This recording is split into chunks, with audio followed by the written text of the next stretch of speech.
Jersey ఆవులను మనం ఎలా గుర్తుపెట్టుకుంటామంటే ఫ్రెండ్స్ ఈజీగా మనం గుర్తుపెట్టుకోవచ్చు. జెర్సీ అంటే మీరు ఎలా గుర్తుపెట్టుకుంటారంటే జెర్రులు అని గుర్తుపెట్టుకోండి. సహజంగా జెర్రులు చూడండి ఇళ్లల్లోనే తిరుగుతూ ఉంటాయి. అంటే ఇళ్లల్లో అంటేనేమో ఇంగ్లాండ్ అని గుర్తుపెట్టుకోండి. జెర్సీ ఆవులు అంటేనేమో జెర్రులు అనే పదం గుర్తుపెట్టుకుంటే ఫ్రెండ్స్, జెర్రులు సహజంగా ఎక్కడుంటాయంటే ఇంట్లో ఉంటాయి కాబట్టి జెర్రులు అంటేనేమో ఇంగ్లాండ్ అని గుర్తుపెట్టుకోండి. ఇక హోల్స్టీన్ అంటేనేమో డెన్మార్క్ని ఎలా గుర్తుపెట్టుకుంటారంటే చాలా ఈజీగా ఇక్కడ డెన్ అనే పదం మన అందరికీ తెలుసు కదా ఫ్రెండ్స్. డెన్ అంటే మన అందరికీ తెలుసు ఒక గుడారం లాగా ఉండేది. హాల్స్టీన్ అని అంటారు. హాల్ అనేది ఒక డెన్ లాగా అని గుర్తుపెట్టుకోండి. లేదా హాల్స్టీన్ అంటే హాల్ అని గుర్తుపెట్టుకోండి. డెన్మార్క్ అంటే మార్క్ అని గుర్తుపెట్టుకోండి. ఒక హాల్లో పిల్లలు బాగా చదువుకున్నారనుకోండి మంచిగా మార్కులు వస్తాయని గుర్తుపెట్టుకోండి. లేదా హాల్స్టీన్ అంటే హాలు, డెన్మార్క్ అంటే డెన్ను హాల్ అని గుర్తుపెట్టుకుంటే అది ఈజీగా ఆ రెండింటిని ఈజీగా గుర్తుపెట్టుకోవచ్చు ఫ్రెండ్స్. మరి ఈ జాతికి సంబంధించినటువంటి ఆవులు ప్రతిరోజు ఏం చేస్తాయంటే 25 లీటర్లు పాలు ఇస్తాయి.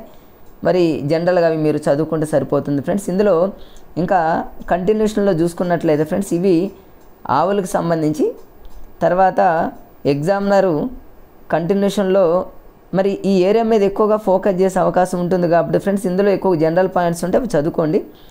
తర్వాత ఇక్కడ ఇంకా చూద్దాం ఫ్రెండ్స్ ఎగ్జామినర్ ఎక్కువగా ఎక్కడైతే ఫోకస్ చేసే అవకాశం ఉంటుందో ఇక్కడ చూడండి ఫ్రెండ్స్. పాశ్చరైజేషన్ అనేది జనరల్గా అందరికీ తెలిసిందే. ఇది కూడా చూడండి దీని మీద బిట్టు ఒకసారి అడిగాడు ఫ్రెండ్స్. దీన్ని కూడా మనం ఒకసారి చూద్దాం. గతంలో అడిగాడు ఈ బిట్టు. ఏమని అడిగాడంటే ఇదంతా కూడా నెలవారీ పాల ఉత్పత్తి ఏ నెలలో పాల ఉత్పత్తి ఎక్కువగా పెరిగింది అన్నాడు ఫ్రెండ్స్. గతంలో జూమ్ చేస్తాను మీరు చూడండి. పాల ఉత్పత్తి ఈ పిక్చర్ని బట్టి ఏ నెలలో ఎక్కువగా ఉందంటే చూడండి ఒకసారి ఫ్రెండ్స్. నవంబర్లో ఎక్కువగా ఉంది చూడండి ఫ్రెండ్స్. నవంబర్లో ఎక్కువగా ఉంది.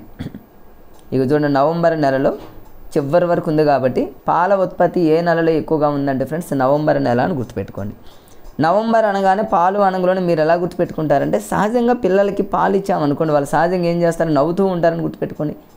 పిల్లలు తాగుతున్నటువంటి పాలు తాగుతున్నటువంటి పిల్లలు ఎవరు కూడా నవ్వుతూ ఉంటారు కాబట్టి నవంబర్ అని గుర్తుపెట్టుకోండి. లేదా పిల్లల దినోత్సవం అంటేనేమో నవంబర్ 14 కాబట్టి నవంబర్ అని గుర్తుపెట్టుకోండి. మీరు ఎలాగైనా గుర్తుపెట్టుకోండి. పాల ఉత్పత్తి ఏ నెలలో ఎక్కువగా ఉంది అని అడిగితే క్లియర్గా టెక్స్ట్ బుక్లో ఉంది ఫ్రెండ్స్ నవంబర్ అని గుర్తుపెట్టుకోండి. పిల్లలు పాలు తాగేటప్పుడు నవ్వుతూ ఉంటారని గుర్తుపెట్టుకోండి. ఈ టేబుల్ ప్రకారంగా మీరు నవంబర్ అనేది ఈజీగా మీరు క్యాచ్ చేయొచ్చు.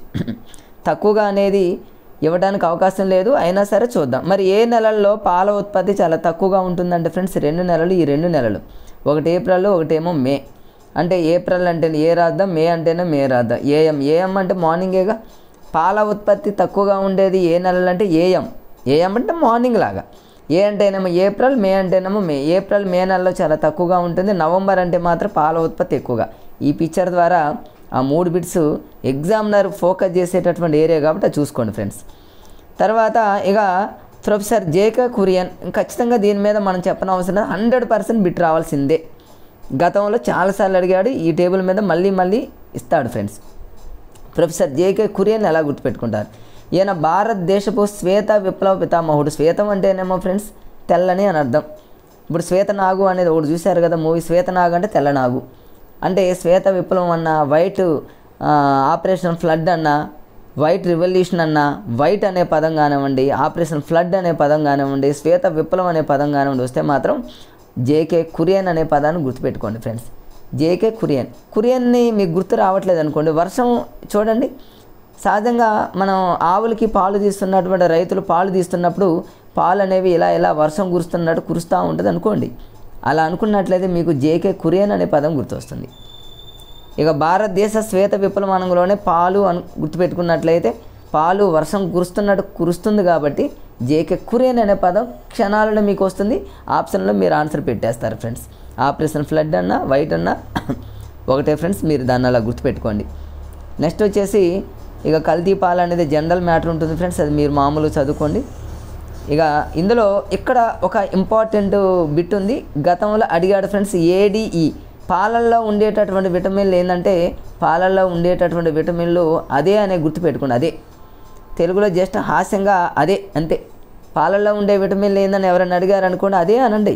అదే అంటే ఏ విటమిన్, డి విటమిన్, ఈ విటమిన్. ఈ 3 విటమిన్లు పాలల్లో ఉండేటటువంటి విటమిన్లు అనేటటువంటి లాజిక్గా మీరు గుర్తుపెట్టుకోవచ్చు ఫ్రెండ్స్. ఈజీగా గుర్తుంటాయి. ఇక్కడ ఒక ఇంపార్టెంట్ బిట్ ఉంది ఫ్రెండ్స్కి టేబుల్లో చూడండి, కంటిన్యూషన్లో వస్తుంది. ఇక్కడ మీకు కంటిన్యూషన్లో చూపించాను. ఈ కంటిన్యూషన్లో ఇక్కడ ఒక టేబుల్ ఉంటుంది. ఒడిశాలో ఉన్నటువంటి చిలకా సరస్సు మీద ఖచ్చితంగా బిట్ అడిగేటటువంటి సందర్భాలు ఉన్నాయి. ఎందుకు అంటే చిలకా సరస్సు అనేది ఎక్కడ ఉంటుంది అని ఎగ్జామ్లో అడగడం అందరికి తెలిసింది. చిలకా సరస్సు అంటే ఒడిశా. దీనికి గుర్తు రాలేదనుకోండి, చిలక అంటేనేమో చిలుకలు అని గుర్తుపెట్టుకోండి. చిలకలు అనేవి ఎప్పుడు కూడా ఓడిపోవు అని గుర్తుపెట్టుకోండి. ఓడిపోవు అంటేనేమో ఒడిశా, చిలక అంటేనేమో చిలకా సరస్సు. రేపు ఎగ్జామ్లో ఏం చేస్తారంటే చిలక గేదెలు అని ఇస్తాడు. మరి సహజంగా చూడండి, చిలక గేదెలు అనేవి చిలకా సరస్సులో రాత్రి సమయంలో మాత్రమే గేదెలు మేస్తాయి, పగలు మేయవు. జస్ట్ నైట్ పూట మాత్రమే ఇవి ఇది చేస్తాయన్నమాట. మరి ఇంకా దీనికి సంబంధించి ఇంపార్టెంట్, ఈ చిలక గేదెల నుంచి వచ్చేటటువంటి పాలు ఎలా ఉంటాయి అంటే ఉప్పగా ఉంటాయి ఫ్రెండ్స్, ఉప్పగా ఉంటాయి. మరి ఈ చిలక గేదెలు ఇచ్చేటటువంటి పాలు ఉప్పగా ఉండటానికి కారణం ఏంటంటే చిలకా సరస్సులో ఉన్న నీరు ఉప్పగా ఉంటుంది కదా ఫ్రెండ్స్, అంతే కదా, దాంట్లో లాజిక్ ఏముంది అంతే. వాడు రేపు ఎగ్జామ్లో చిలక గేదెలు ఎక్కడున్నాయి అంటాడు, ఒడిశా. మరి చిలక గేదెలు పగలపూట మేస్తాయా, రాత్రిపూట అంటే నైట్ పూట. వాడి పాలు ఎలా ఉంటాయి, ఉప్పగా ఉంటాయి, మామూలుగా ఉప్పగా, ఎందుకంటే చిలక సరస్సులో ఉన్న వాటర్ ఉప్పగా ఉంటుంది కాబట్టి. ఇది లాజిక్ ఏం అవసరం లేదు, జస్ట్ అట్లా మీరు గుర్తుపెట్టుకోండి. చిలకలు అనేవి ఇప్పుడు ఓడిపోవని గుర్తుపెట్టుకోండి ఫ్రెండ్స్. కంటిన్యూషన్లో చూద్దాం, ఇంకేమన్నా ఈ ఏరియా మీద ఎగ్జామినర్ ఫోకస్ చేసే ఛాన్సెస్ ఏమైనా ఉన్నాయంటే చూద్దాం ఫ్రెండ్స్. ఇక్కడ ఈ జనరల్గా మహబూబ్ నగర్, నల్గొండ, వరంగల్ జిల్లాలో మేకలు, గొర్రెలు పెంపకం ఎక్కువగా ఉంటుంది. దీని మీద ఎగ్జామ్లో అడిగేటటువంటి అవకాశం ఉంది. దీన్ని మేము ఎలా హాస్యంగా గుర్తుపెట్టుకున్నామంటే ఫ్రెండ్స్, మేము చాలా ఈజీగా గుర్తుండటానికి ఏదో హాస్యంగా గుర్తుపెట్టుకున్నాం ఫ్రెండ్స్. ఎందుకంటే మేకలు కానివ్వండి, గొర్రెలు అంటే గోట్లు అండ్ షీపులు. మేకలు, గొర్రెలు సహజంగా ఇవి ఎక్కువగా ఎక్కడ వీటి ఉత్పత్తి ఎక్కువగా యాడుంటుందంటే మేము ఏం చేసామంటే సహజంగా చూడండి హాస్యంగానే ఫ్రెండ్స్. ఇది మహబూబ్ అంటే మహబూబులు అని గుర్తుపెట్టుకున్నాం. బూబులు ఏం చేస్తారంటే ఎక్కువగా మరి మటన్ తింటూ ఉంటారు, చికెన్ అంటే మేకల మాంసము, గొర్రె మాంసము తింటారు అన్నట్టు ఏదో హాస్యంగా గుర్తుపెట్టుకున్నారు ఫ్రెండ్స్. మహబూబ్ అంటేనేమో మేకలు, గొర్రెలు. మరి మేకలు సహజంగా చూడండి నల్లగా ఉంటాయి కాబట్టి నల్గొండ అంతే. మేకలో, గొర్రెలో ఉన్నటువంటి ఇళ్లలో ఎవరికైనా అది ఒక వరం, వాళ్ళ ఇంట్లో వాళ్ళు సహజంగా వరం. లేదా వాటిని కట్ చేస్తే వాటి రంగు మారుతుంది, రంగు అనేది రెడ్గా వస్తుందని గుర్తుపెట్టుకున్నాం. అంటే వాటి రంగు అనంలోనే వరంగల్ వస్తుంది. నల్లగా ఉంటాయి కాబట్టి నల్లగొండ గుర్తొస్తుంది. మహబూబులు ఎక్కువగా బూబులు ఎక్కువగా అనుకున్నాం కాబట్టి మేకలు, గొర్రెలు. జస్ట్ హాస్యంగానే ఫ్రెండ్స్, ఇది బిట్ రావటం కోసం మనం చేసే ప్రయత్నమే ఫ్రెండ్స్ ఇది. తర్వాత వచ్చేసి ఫ్రెండ్స్గా కోళ్ళ పరిశ్రమ చూద్దాం. కోళ్ళ పరిశ్రమకు సంబంధించి ఇంపార్టెంట్ బిట్ ఒకటి ఉంది ఫ్రెండ్స్. ఇందులో అది ఓల్డ్ బుక్లో కూడా అదే ఉంది, న్యూ బుక్లో కూడా అదే ఉంటుంది. మన విదేశాలకు సంబంధించిన కోళ్ళు అంత ఇంపార్టెంట్ కాదులే కానీ మన భారతదేశానికి సంబంధించినటువంటి కోళ్ళ రకాల మీద గతంలో బిట్స్ అడిగాడు. ఇప్పుడు అవి చూద్దాం. ఇది ఒకటి. మరి ఇక్కడ కోడ్ ఉంటుంది ఫ్రెండ్స్, ఆ కోడ్ చాలా ఇంపార్టెంట్. గుడ్లు పదకటం అంటారు, ఇదంతా మామూలే. మన భారతదేశానికి సంబంధించినటువంటి కోళ్ళు ఇంపార్టెంట్. ఇది చూడండి, దేశవాళీ రకాల కోళ్ళు మనకు అవసరం లేదు. మన భారతదేశానికి సంబంధించినటువంటి కోళ్ళల్లో ఈ ఏరియా మీద ఖచ్చితంగా ఎగ్జామినర్ ఫోకస్ చేశాడు గతంలో ఫ్రెండ్స్. ఏమంటాడంటే ఈ క్రింది వానలో మన దేశీయ రకానికి చెందినటువంటి కోడి కానిది అంటాడు. అయింది ఏంది అంటాడు. ఒకటేమో అసీల్ అంటే దీనికి మరొక పేరు ఉంది ఫ్రెండ్స్, అదే బెరసకోడి. బెరసకోడి అనేది పందెం కోడి. ఆంధ్ర వాళ్ళకి ఇది ఎక్కువగా ఇలాంటివి తెలుస్తాయి. బెరసకోడి అంటే పందెం కోడి. అడుగుతాడు ఈ క్రింది వానలో పందెం కోడి ఏంది అంటాడు, బెరసకోడి. దీన్ని ఎట్లా గుర్తుపెట్టుకోవాలి? పందెంలో పాల్గొన్నటువంటి కోడి పాపం ఫైట్ చేసి బెడిసి కొట్టిందని గుర్తుపెట్టుకోండి. బెడిసి కొట్టిందంటే బెరసకోడి. మరి అసీల్ అంటేనేమో బాగా అలసిపోయిందని గుర్తుపెట్టుకోండిగా. అలసిపోయి బెడిసి కొట్టింది పందెంలో అని గుర్తుపెట్టుకుంటే అసీల్కే మరొక పేరు బెరసకోడి, పందెం కోడి. ఇది బాగా దృఢంగా ఉంటుంది, బలంగా ఉంటుంది. ఆంధ్రాలో ఇవి ఎక్కువగా ఫేమస్ ఫ్రెండ్స్. సహజంగా సంక్రాంతి ఆ టైంలో చూస్తూ ఉంటాం. బెడిసిపోయినటువంటి కోడి బెరసకోడి, అసీలు, ఇది పందెం కోడి అని గుర్తుపెట్టుకోండి. అదేవిధంగా కడక్నాథ్ మన దేశవాళీ కోడి. ఇది కడక్నాథ్ అంటే ఇది ఒక నృత్యం అన్నమాట. ఇక మనకి నృత్యాలు ఉంటాయి కదా ఫ్రెండ్స్, అట్లాంటి మన కోడి కడక్నాథ్ అలాంటి నృత్యం చేస్తుంది. పందెం అంటే అలాంటి నృత్యం చేస్తుందని గుర్తుపెట్టుకోండి. అది పందెంలో పాల్గొనేటప్పుడు మన దేశవాళీ కోడి మంచిగా ఒక నాట్యం చేస్తుందని గుర్తుపెట్టుకోండి. చిత్తగాంగ్ అంటేనేమో చిత్తుగా ఓడిచ్చిద్ది మన కోడి వేరే కోళ్ళని చిత్తుగా ఓడిచ్చిద్ది అనుకోండి ఫ్రెండ్స్. లాంగ్ షాట్ అంటేనేమో లాంగ్ షాట్లు ఎత్తుందని గుర్తుపెట్టుకోండి. బ్రూషా అంటేనేమో బుసుబుసు అని కొట్టిద్దని గుర్తుపెట్టుకోండి అంతే. ఇక మన దేశవాళీ కోడి అనగానే మనకు చూడండి ఈజీగా మనం గుర్తుపెట్టుకోవచ్చు. అసీల్ అంటారు. అసీల్ అంటేనేమో మరి మనందరికీ తెలుసు బెడిసిపోయినటువంటి బెరసకోడి, పందెం కోడి. కడక్నాథ్ అంటే మన కోడి నాట్యం చేస్తుంది, చిత్తుగా ఓడుతుంది, లాంగ్ షాట్లు ఎత్తుంది. బ్రూషా అంటే బ్రూ కాఫీ తాగి బుషుబుషం అంటుందని గుర్తుపెట్టుకోండి, మీ ఇష్టం ఫ్రెండ్స్. ఇది చూడండి, ఆసిల్ అనేది బెరసకోడి ఫ్రెండ్స్. ఆసిల్ లేదా అసిల్ ఏదైనా అనొచ్చు, ఒక్కొక్క చోట ఒక్కొక్క రకంగా ఇచ్చారు ఫ్రెండ్స్. ఇక్కడ అసీల్ అన్నాడు, ఇక్కడ ఆసిల్ అన్నాడు, రెండు ఒకటే ఫ్రెండ్స్. మరి దీన్ని ఏమంటారంటే ఆసిల్ అంటే బెరసకోడి, ఇది భారతదేశం యొక్క దేశీయ కోడి. ఇది చాలా పోరాడే తత్వం ఉంటుంది, అధిక శక్తి. ఇది ఫ్రెండ్స్, ఇది చూడండి మనందరికీ తెలుసు కదా, ఇది బెరసకోడి, పాపం బెడిసిపోయింది ఇది అని గుర్తుపెట్టుకుంటే మనం ఈజీగా గుర్తుపెట్టుకోవడానికి ఇది ఒక లాజిక్ ఫ్రెండ్స్. చూడండి నెక్స్ట్ కంటిన్యూషన్లో చూద్దాం ఫ్రెండ్స్. ఈ గుడ్లకు సంబంధించి మరి ఇక దీనికి చూడండి ఫ్రెండ్స్, ఇది గుడ్డు సమన్వయ కమిటీ. దీని మీద మరి దీని అబ్రివేషన్ కూడా గుర్తుపెట్టుకోండి. NECC అంటే జాతీయ గుడ్డు సమన్వయ కమిటీ అంటారు. అది నేషనల్ ఎగ్ కోఆర్డినేట్ కమిటీ అనేది ఉంటుంది. అది మీరు ఇక్కడ ఇచ్చాడు చూడండి ఫ్రెండ్స్, ఇక్కడ రైట్, ఇక్కడ క్లియర్గా ఇచ్చాడు. NECC అనేది అబ్రివేషన్ అడగవచ్చు, national egg coordination committee friends. NECCకి అబ్రివేషన్ అడిగే సందర్భాలు ఉంటాయి ఫ్రెండ్స్, ఇది ఎక్కడో ఉందని అనుకోవద్దు, టెక్స్ట్ బుక్లో క్లియర్గా ఇచ్చాడు.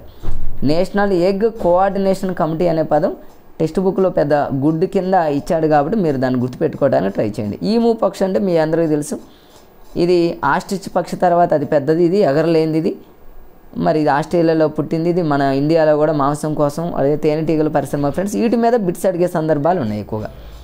ఇక తేనెటీగల పరిశ్రమను ఏమంటారంటే ఎపికల్చర్ అంటారు. మేము ఎలా గుర్తుపెట్టుకున్నాం అంటే దీన్ని ఎపికల్చర్ అంటే ఏపీ అని గుర్తుపెట్టుకున్నాం ఫ్రెండ్స్. ఏపీ అంటే ఏపీలో తేనెటీగలు ఎక్కువగా ఉంటాయని గుర్తుపెట్టుకోండి, ఏపీలో తేనెటీగలు ఎక్కువగా ఉంటాయని గుర్తుపెట్టుకోండి. లేదా మరి ఏపీ అనేది తేనెటీగలతో మీరు లింక్ చేసుకోండి ఫ్రెండ్స్, ఈజీగా. నేను ఏపీలో తేనెటీగలు ఎక్కువగా ఉంటాయి అనుకున్నాను, ఎపికల్చర్ అంటే తేనెటీగలు, ఇంకంతే. ఇక నేను ఇప్పుడు కూడా మర్చిపోవడానికి ఇది కాలేదు ఫ్రెండ్స్, చాలా ఈజీగా గుర్తుపెట్టుకున్నాం. తర్వాత నెక్స్ట్ కంటిన్యూషన్లో చూద్దాం ఫ్రెండ్స్. ఇక్కడ మరి ఇవన్నీ జనరల్గా 6 రకాల ప్రధాన తేనెటీగలు ఉంటాయి, ఇవన్నీ మీకు తెలుసు. కూలి ఈగలని ఇవన్నీ మీరు జనరల్గా చదువుకుంటే సరిపోతుంది ఫ్రెండ్స్. వాటికి ఎగ్జామినర్ ఫోకస్ చేసే సందర్భాలు లేవు. కానీ ఎపికల్చర్ అంటే మాత్రం అది ఫేమస్ బిట్, అందరికీ తెలిసిందే, తేనెటీగలు. తర్వాత నెక్స్ట్ కంటిన్యూషన్లో చూసినట్లయితే మత్స్య సంవర్ధనం, చేపల పెంపకం. ఈ చేపల పెంపకం మీద కూడా బిట్స్ ఏమీ అడిగే అవకాశం లేదు, కొంచెం ఫాస్ట్గా వెళ్తున్నా ఫ్రెండ్స్, చూద్దాం. తర్వాత ఈ మంచినీటి చేపలు ఇవన్నీ అవసరం లేదు. కానీ ఇక్కడ ఒకటి సముద్రపు కలుపు మొక్కలు ఫ్రెండ్స్, వెరీ వెరీ ఇంపార్టెంట్. ఆగార్ అని ఒకటి ఉంటుంది చూడండి, ఇక్కడ ఆగార్ అనేది ఒకటి ఉంటుంది, సముద్రపు కలుపు మొక్క. ఎస్ ఫ్రెండ్స్, ఇక్కడ ఉందో చూడండి, ఇది ఎగ్జామినర్ ఫోకస్ చేసేటటువంటి area. This is very very important. ఇది ఒక కలుపు మొక్క ఫ్రెండ్స్. ఇది సముద్రపు కలుపు మొక్కకి క్రింది వాళ్ళ ఉదాహరణ ఏంటంటే పరిశ్రమలో ఎక్కువగా ఉపయోగిస్తున్నారు, ఫైకో కొల్లాయిడ్గా. దాని పేరు ఆగార్. దీన్ని ఎలా గుర్తుపెట్టుకుంటారంటే ఫ్రెండ్స్, ఇక్కడ చూడండి, ఆగు అంటే పైకి చూస్తున్నారట అని గుర్తుపెట్టుకోండి. సహజంగా చూడండి, ఎవరైనా ఎటన్నా వెళ్తూ ఉంటే ఆగు రా అంటే వాళ్ళు చూడనట్టే విననట్టే పైకి చూసుకుంటూ పోతారు, ఏదో హాస్యంగా ఫ్రెండ్స్. అట్లా ఆగార్ అనేటటువంటి సముద్రపు కలుపు మొక్క అనుగుణంలో మీకు ఇది దేంట్లో ఉపయోగిస్తారంటే ఫైకో కొల్లాయిడ్ లేదా సైకో అని గుర్తుపెట్టుకోండి. సైకో వాళ్ళు ఆగు అన్నా కూడా వాళ్ళు ఆగరు, కొల్లాయిడ్ అని గుర్తుపెట్టుకోండి. ఫైకో అంటే సైకో లాగా గుర్తుపెట్టుకోండి. ఆగార్ అంటే సముద్రపు కలుపు మొక్క, అది ఈజీగా మీరు గుర్తుంటుంది ఫ్రెండ్స్. నెక్స్ట్ కంటిన్యూషన్లో చూద్దాం. ఇది 2023 new print friends, new book. ఇది పాత బుక్ కాదు, 2023 కొత్త బుక్. మీరు కొత్త బుక్నే ఫాలో అవ్వండి, ఓల్డ్ బుక్ అనేది చూడొద్దు ఫ్రెండ్స్, చాలా మారింది. ఏపీ మరియు తెలంగాణ 2 రాష్ట్రాల్లో చాలా మారింది కాబట్టి ఇక పీల్చలేము తాగలేము. దీంట్లో ఏమన్నా ఉన్నాయంటే ఖచ్చితంగా ఉన్నాయి ఫ్రెండ్స్. టెక్స్ట్ బుక్లో చివరి పేజీల్లో ఉన్నటువంటి బిట్స్ చాలా ఇంపార్టెంట్. వాటిల్లో ఈ టేబుల్ ఓల్డ్ బుక్లో ఉన్నదానికి దీనికి మారింది ఏంటి చూద్దాం. మీరు ఈ మ్యాటర్నే ఫాలో అవ్వాలి, ఓల్డ్ బుక్లో మ్యాటర్ వద్దు ఫ్రెండ్స్. నైట్రోజన్ అంటేనేమో అందరికీ తెలుసు 78, ఇది ఓల్డ్లో ఎంతే ఉంది, ఇక్కడ అంతే ఉంది, 78 ఫ్రెండ్స్, ఫిక్స్డ్ 78. దీన్ని ఎలా గుర్తుపెట్టుకుంటారు? నైట్రోజన్లో N ఉందా ఫ్రెండ్స్? N అంటే 9 కదా, 9 కంటే కింద ఉన్నవి గుర్తుపెట్టుకోండి. 9 కంటే కింద ఉన్నవి ఏంటి ఫ్రెండ్స్? 8, దాని తర్వాత 7 అయిపోతుంది. ఆక్సిజన్ అంటే 21 ఫ్రెండ్స్. అసలు 21 జనరల్గా ఆక్సిజన్ అంటే O2 అంటాం కదా ఫ్రెండ్స్, O2లో 2 ఉంది కాబట్టి 21.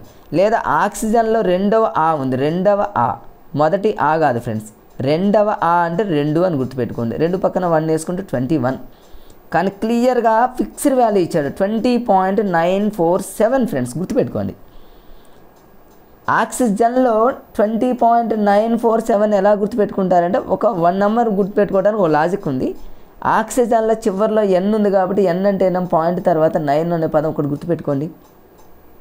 అట్లా అదొక్కటి గుర్తుపెట్టుకున్నా ఇక 947 అనేది గుర్తొస్తుంది. ఇక 20 అనేది ఆటోమేటిక్గా ఇక ఆక్సిజన్ అనేది రెండో ఆ అంటాం, లేకపోతే O2 అంటాం, ఎట్లయినా మీరు 2 అనే పదం వస్తుంది. ఇక ఆర్గాన్ అంటే ఏమో 0.923 ఫ్రెండ్స్. దీన్ని ఎలా గుర్తుపెట్టుకుంటారంటే ఆర్గాన్ అంటే 6లో సగం అని గుర్తుపెట్టుకోండి. ఆర్గాన్ అంటే 6లో సగం లేదా ఆర్గాన్ అంటే అర అంటే ఇక్కడ చూడండి 6లో సగం అంటేనేమో 3, అర అంటేనేమో 2, 1/2 అంటే 2ఏగా ఫ్రెండ్స్. అంటే 0.924 అట్లయినా కొంత గుర్తుంటుంది. ఇక కార్బన్ డైఆక్సైడ్ ఓల్డ్ టెక్స్ట్ బుక్లో ఎలా ఉందంటే ఫ్రెండ్స్, ఓల్డ్ టెక్స్ట్ బుక్లో వేరే విధంగా ఉంది, న్యూ టెక్స్ట్ బుక్లో మాత్రం 0.03. ఓల్డ్ బుక్లో 0.033 అని ఉంటుంది, కానీ ఒకటి తీసేశాడు, అవసరం లేదు. 0.03 అనేది న్యూ బుక్, ఇదే చదవండి 0.03 కార్బన్ డైఆక్సైడ్. ఇతర అంశాలు ఏం అవసరం లేదు ఫ్రెండ్స్. నీటి ఆవిరి అంటేనేమో H2O 1 ఉంటుంది. ఈ టేబుల్ ఒకటి చాలా ఇంపార్టెంట్, చూసుకోండి ఫ్రెండ్స్. తర్వాత ఇక ఎండిపోయినటువంటిది ఏముంటుంది, ఇక ఎగ్జామినర్ వచ్చేసి అక్కడ టేబుల్ మీద ఫోకస్ చేయొచ్చు. ఇక నెక్స్ట్ చూద్దాం ఫ్రెండ్స్. కంటిన్యూషన్లో మరి ఇక్కడ ఏముండదు, అగ్నిపర్వతాలు ఇవన్నీ ఏం అవసరం లేదు, గాలి దుమ్ము ధూళి ఇదంతా కూడా జనరల్గా. ఇక చూడండి ఫ్రెండ్స్, ఇక ఎగ్జామినర్ వచ్చేసి ఒక 3 సంఘటనలు 2 ఉన్నాయి, 2 1 3 ఉన్నాయి ఫ్రెండ్స్. చెర్నోబిల్ దుర్ఘటన ఒకటి, తర్వాత రెండోది ఇంకొక మరి మిగతా కంటిన్యూషన్లో చెప్దాం ఫ్రెండ్స్. క్లోరోఫ్లోరో కార్బన్ అని ఒకటి ఉంటుంది. తర్వాత ఇంకొక సంఘటన జరుగుతుంది. ఈ 3 సంఘటనల మీద బిట్స్ ఎక్కువగా అడుగుతున్నాడు ఎగ్జామినర్, ఖచ్చితంగా ఇక్కడే కూర్చొని బిట్స్ ఇస్తాడు. చెర్నోబిల్ దుర్ఘటన అనేది మీకు ఈజీగా ఎలా గుర్తుపెట్టుకుంటారంటే ఫ్రెండ్స్, చూడండి ఈజీగా మీకు గుర్తుండే విధంగా చెప్తా చూడండి ఫ్రెండ్స్. చెర్నోబిల్ అనేటటువంటి దుర్ఘటన ఎప్పుడు జరిగింది? 1986. దాన్ని గుర్తుపెట్టుకోవాలి, ఇయర్ ఫస్ట్ ఫ్రెండ్స్. ఎక్కడ జరిగింది ఈ సంఘటన అంటే ఏమో సోవియట్ యూనియన్లోని జరిగిందని గుర్తుపెట్టుకోండి. సోవియట్ యూనియన్ అనేటటువంటి పదం గుర్తుపెట్టుకోండి ఫ్రెండ్స్. దీన్ని మీరు ఎలా గుర్తుపెట్టుకుంటారంటే చిన్న లాజిక్ ఏంటంటే చెర్నోబిల్ అంటే చెరువు అని గుర్తుపెట్టుకోండి. మీకు చెరువు అనే దాన్ని అందరికి తెలుసు కాబట్టి తెలిసిన దాని నుంచి మీకు లింక్ చూపిస్తాను చూడండి. చెరువు అనగానే సహజంగా చెరువులో ఉన్నటువంటి వాటర్ ఫ్రెండ్స్ సమ్మర్లో ఆ వాటర్ అనేది ఎండకి ఎండిపోయి ఆవిరయ్యి ఆకాశంలోకి పోయి మళ్ళీ అవి మేఘాల్లాగా ఏర్పడి వర్షం రూపంలో పడుతుంది, అది మనందరికీ తెలుసు. సేమ్ దానిలాగానే ఈ సంఘటన జరిగింది ఫ్రెండ్స్. ఎట్లా అంటే చూడండి, సేమ్ దానిలాగానే ఉంది చూడండి. ఏంటంటే ఇక్కడ చూడండి, ఇగో అధిక వేడికి చూడండి, న్యూక్లియర్ పవర్ ప్లాంట్ అధిక వేడికి కరిగినటువంటి రేడియోధార్మిక పదార్థాలు మండిపోయి మబ్బులాగా ఏర్పడ్డాయి. ఈ మేఘాలు రేడియోధార్మిక ధూళి కణాలతో నిండిపోయింది అన్నాడు చూడండి. అంటే రేడియోధార్మిక పదార్థాలు మండిపోవటం, మబ్బులాగా ఏర్పడటం, ఇవన్నీ మీకు చెరువులో ఉన్నటువంటి వాటర్ ఆవిరైపోతున్నట్టు లింక్ లాగా ఉంది కదా. ఇట్లాంటి పదాలు ఇచ్చిండు అంటే మాత్రం చెర్నోబిల్. ఇదే సంఘటన అని అడిగితే ఫ్రెండ్స్ చెర్నోబిల్. మరి ఈ చెర్నోబిల్ సంఘటన ఎక్కడ జరిగిందంటే మరి ఇక్కడ సోవియట్ యూనియన్ అని గుర్తుపెట్టుకోండి ఫ్రెండ్స్. సోవియట్ అంటే ఓల్డ్ బుక్లో చెర్నోబిల్ అంటే రష్యా అని ఇచ్చాడు ఫ్రెండ్స్. సోవియట్ యూనియన్ అన్నా కూడా మీరు రష్యా కింద గుర్తుపెట్టుకోవచ్చు, కానీ క్లియర్గా సోవియట్ యూనియన్ అన్నాడు కాబట్టి సోవియట్ యూనియన్నే గుర్తుపెట్టుకోండి ఫ్రెండ్స్. ఇక్కడ ఇట్లా మీరు దీన్ని ఈజీగా గుర్తుపెట్టుకోవచ్చు. తర్వాత దీనికి సంబంధించి జనరల్ పాయింట్స్ కొన్ని ఉన్నాయి. ఇక క్యాన్సర్ ఇవన్నీ కూడా క్యాన్సర్ వచ్చింది, ఇవన్నీ జనరల్ పాయింట్స్ కొన్ని ఉన్నాయి ఫ్రెండ్స్, మీరు చదువుకోండి. చెర్నోబిల్ సంఘటన అనేది చాలా ఈజీగా గుర్తుపెట్టుకోవచ్చు. ఇంక ఈ చెరువులు పరిశ్రమలు ఇవన్నీ ఏం అవసరం లేదు, దాని మీద ఎగ్జామినర్ ఏం ఫోకస్ చేయడం. నల్గొండ డిస్టిక్లో ఎందుకంటే ఫ్యాక్టరీస్ ఎక్కువ ఉన్నాయి, మన అందరికీ తెలుసు. తర్వాత అడవుల నరికివేత గ్లోబల్ వార్మింగ్ అంటారు. గ్లోబల్ వార్మింగ్ అంటే మన అందరికీ తెలుసు కదా ఫ్రెండ్స్. కార్బన్ డైఆక్సైడ్ అనేది బాగా ఎక్కువగా కావటం వల్ల భూమి వేడెక్కి భూ తాపం వల్ల గ్లోబల్ వార్మింగ్ ఏర్పడుతుంది. దాని గల కారణం ఏంటంటే కార్బన్ డైఆక్సైడ్ ఎక్కువ కావటం వల్ల. అది జనరల్గా ఉన్నటువంటి బిట్స్ మీరు చదువుకోండి ఫ్రెండ్స్, ఎందుకంటే చెట్లు అవన్నీ నరికేయటం వల్ల. థర్మల్ విద్యుత్ కేంద్రాలు సర్వేని చూసుకోండి. తర్వాత ఇక క్లోరోఫ్లోరో కార్బన్ ఫ్రెండ్స్, CFC అంటారు. ఇది మీ అందరికీ తెలుసు కదా ఫ్రెండ్స్, ఖచ్చితంగా చదవాల్సిందే. CFC అంటారు, క్లోరోఫ్లోరో కార్బన్. ఈ క్లోరోఫ్లోరో కార్బన్లు వేటి నుంచి వస్తాయంటే రిఫ్రిజిరేటర్లు, ఏసీలు, విమానాల నుండి వచ్చేటటువంటి రసాయనాలు ఫ్రెండ్స్. మన ఇళ్లలో ఉండే రిఫ్రిజిరేటర్లు కానివ్వండి, ఏసీలు కానివ్వండి, విమానాల నుండి వచ్చేటటువంటి ఈ వ్యర్థ రసాయన పదార్థాల వల్ల ఈ CFCలు వస్తాయి. మనకి దీనికి కోడ్ ఏం అవసరం లేదు ఫ్రెండ్స్, జనరల్గా చదువుకోండి. క్లోరోఫ్లోరో కార్బన్ అనేది మన భూమి మీద ఉన్నటువంటి మరి ఆ ఓజోన్ పొరను ఏం చేస్తుందంటే దెబ్బతీస్తుంది ఫ్రెండ్స్. ఓజోన్ పొర అంటే మన అందరికీ తెలుసు కదా ఫ్రెండ్స్, సూర్యుడి నుంచి వచ్చేటటువంటి అతినీల లోహిత కిరణాలు డైరెక్ట్గా మన మీద పడకుండా ఓజోన్ అనేది మనకు O3 అనేది మనల్ని కాపాడుతుంది. అలా మనల్ని కాపాడేటటువంటి ఓజోన్ దెబ్బతీసేవి CFC. సో ఈ CFCని మనం కంట్రోల్ చేయాలంటే ఈ ఏసీలు, రిఫ్రిజిరేటర్లు, విమానాల నుంచి ఇవన్నీ మనం కంట్రోల్ చేయాలి, కానీ చేయగలమా ఫ్రెండ్స్? చేయలేం. సో CFC అంటే అబ్రివేషన్ అడగొచ్చు. దీనికి సంబంధించి జనరల్ పాయింట్స్ ఉన్నాయి కాబట్టి అది చదువుకోండి ఫ్రెండ్స్. గతంలో చాలాసార్లు అడిగాడు ఫ్రెండ్స్. నెక్స్ట్ కంటిన్యూషన్లో చూద్దాం ఫ్రెండ్స్. కంటిన్యూషన్లో ఇంకా ఈ ఏరియా మీద ఎక్కువగా బిట్స్ ఉన్నాయి ఫ్రెండ్స్, చాలా ఉన్నాయి. ఈ సాంకేతిక వీటి మీద అడగొచ్చు ఫ్రెండ్స్. క్లోరిన్ అంటే Cl2, ఫ్లోరైడ్, ఇవన్నీ మీరు చూసుకోండి. శేషం అంటే ఏమో PB ఫ్రెండ్స్. నాన్ మ్యాథ్స్ వాళ్ళు ఎవరికైనా తెలియకపోతే దీనికి ఒక లాజిక్ ఉంది, అడగొచ్చు. శేషంకి సాంకేతికం ఏంటంటే PB. దీన్ని ఎలా గుర్తుపెట్టుకుంటారంటే ఏమీ లేదు ఫ్రెండ్స్. శేషం అంటే శేష అని సహజంగా క్రింద వేసామనుకోండి పగిలిపోతుందిగా ఫ్రెండ్స్. పగిలిపోతుందంటే PB అంటే పగిలిపోతుందని గుర్తుపెట్టుకోండి. శేషం అంటే PB, పగిలిపోతుంది శేష. ఏదో హాస్యంగా గుర్తుపెట్టుకోవడానికి అదొక టెక్నిక్ ఫ్రెండ్స్. తర్వాత కంటిన్యూషన్లో చూద్దాం. కంటిన్యూషన్లో ఇక ఈ తాజ్మహల్ ఇవన్నీ మీరు చూసుకోండి. తర్వాత వచ్చేసి ఫ్రెండ్స్ భోపాల్ గ్యాస్ దుర్ఘటన. దీని మీద బిట్ రాకుండా ఉండట్లేదు, ఎప్పుడు అడుగుతున్నాడు. భోపాల్ గ్యాస్ దుర్ఘటనని ఎలా గుర్తుపెట్టుకుంటారంటే భోపాల్ అనగలోని మీరు ఫ్రెండ్స్ పాలు గుర్తుపెట్టుకోండి. పాలని ఇంగ్లీష్లో ఏమంటారు? మిల్క్ అంటారు కదా ఫ్రెండ్స్, MILK. మిల్క్లో ఎన్ని లెటర్స్ ఉన్నాయి ఫ్రెండ్స్? 4 లెటర్స్ ఉన్నాయి. 4 లెటర్స్ ఉన్నాయి కాబట్టి మీరు చూడండి ఈజీగా మీకు గుర్తుంటుంది ఫ్రెండ్స్. 4 లెటర్స్ కాబట్టి దీన్ని ఎలా గుర్తుపెట్టుకుంటారంటే, ఒక్క నిమిషం ఆగండి ఫ్రెండ్స్, మీకు ఈజీగా గుర్తుంటుంది.